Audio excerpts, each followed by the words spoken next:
I'm in a quandary because I know that there are members that would like to have this fully vetted and further studied.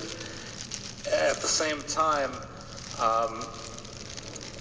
we've heard, and it's a pretty clear case, that if we don't ask for a formally adjudicated hearing, that a vote will take place on whether or not to hold that.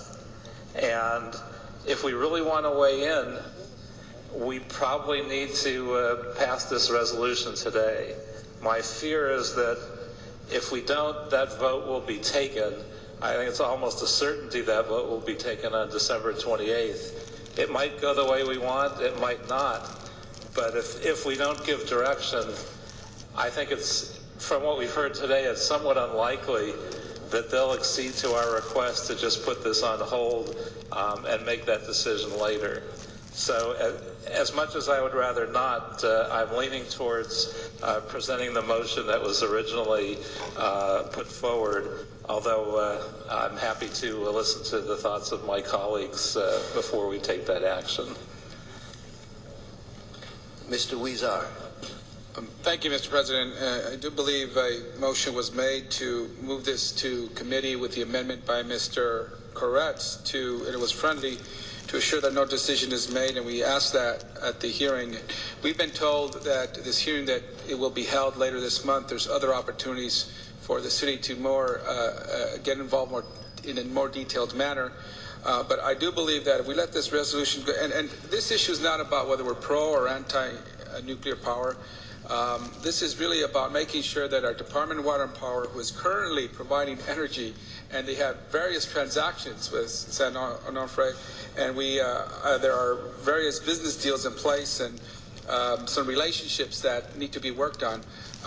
And we don't want to move forward with this without thinking thoughtfully what this means to those relationships. We may come back and say, whoops, we didn't realize this was in there, or that this resolution was going to negatively impact the DWP or our ability to provide our own energy here. So this is all this is saying is there's other opportunities.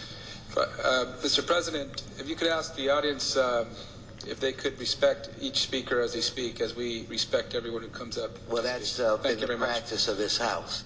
Thank you very much.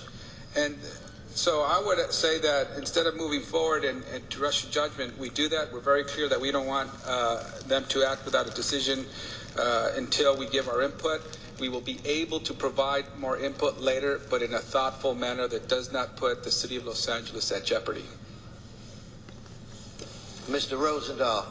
Thank you, Mr. President. I do not consider it a friendly amendment, Mr. Huizar, to send it to your committee. We have to show action today.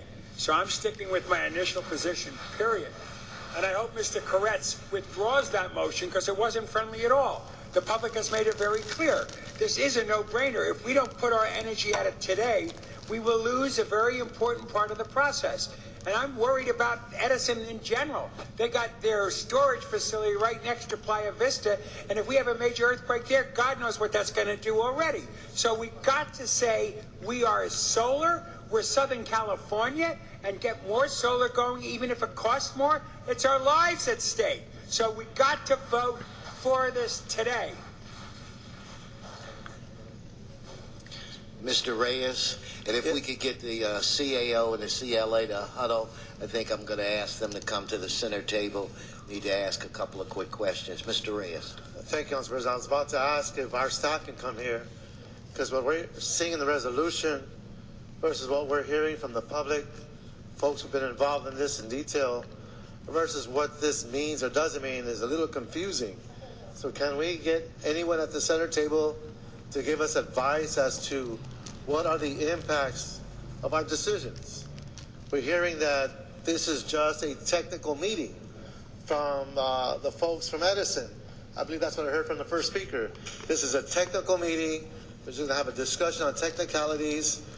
Then we hear from the public that if the city does not participate, we lose our voice in however we impact policy and our direction of this facility and how it's going to perform, and hear from our public that if we don't participate, we cancel out our voice. So I hear the urgency from Councilmember Koretz and the passion from Councilmember Rosendahl, but yet I see the practicality of understanding what this decision make to our infrastructure, to our economy, to our jobs. I mean, there's a lot of issues here. It's all happening very fast. I want to understand what is in front of us, what does each action mean to the city, if you can please. Well, I will do my best, but this is not an issue that we have looked at. I've spoken with DWP about it, and again, Mr. Nichols in Sacramento, so can't be here today, but my understanding, their understanding is similar to Edison's understanding, that the meeting on the 18th is a technical meeting to discuss issues, but there is no decision that is expected to be made on the process through which they would have to go through to reopen the plant. So do we lose our ability to participate and or influence how we respond to the next steps of this process? Are we canceling ourselves out because we don't have this resolution move forward? What is the downside of each action? Well, again, all I can tell you, since really this just came up, is that we have been told that we do not. I have been told that we do not lose our opportunity to weigh in and to formally ask the NRC to go through what the resolution asks, which is a very detailed re-permitting process.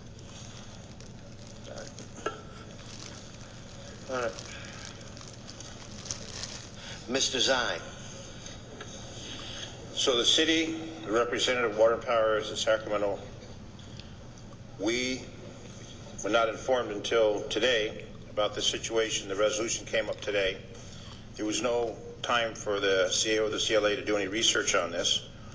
I don't think any of us want to jeopardize the people of Los Angeles in any way, shape, or form. Public safety is a wide net. So San Onofre had a problem. It was shut down. They're trying to restart.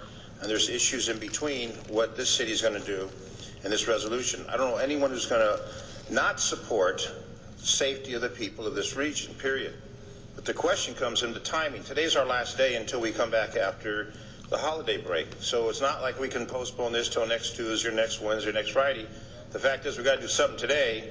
If not, and something happens on the 28th, then I, for one, will feel guilty that we didn't do what we could have done and serve on that committee with Mr. Huizar, very capable chair of the committee.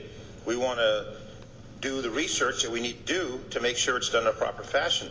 I don't know if it leaves us a lot of room to say we either support Mr. Koretz in this resolution or we delay, which there may be a gamble if we delay of taking a chance where it may not happen as we wish to happen.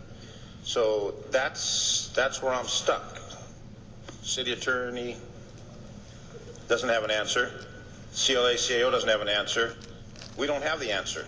And we need to have the research, and we're not going to get the research today. So while I'm inclined to support Mr. Huizar sending it to committee to have the full viewing, have the experts, find out from A to Z what the issue is, if we don't have that opportunity and this date passes on the 28th that we hear, then I'm going to feel guilty that we're jeopardizing people and their public safety. I don't want to do that.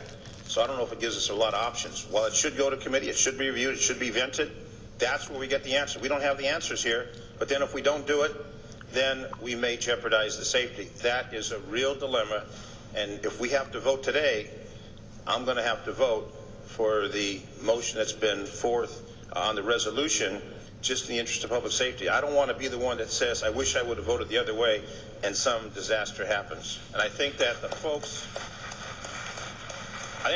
in Japan in elective office may have felt the same way after they saw what happened with the tragedy that happened. I don't want that to happen here. I want to have that blood on my hands. Thank you. Mr. Koretz. Thank you, Mr. President. I wonder if we could have a representative from Edison come back up to answer a question on the timing of the deadline.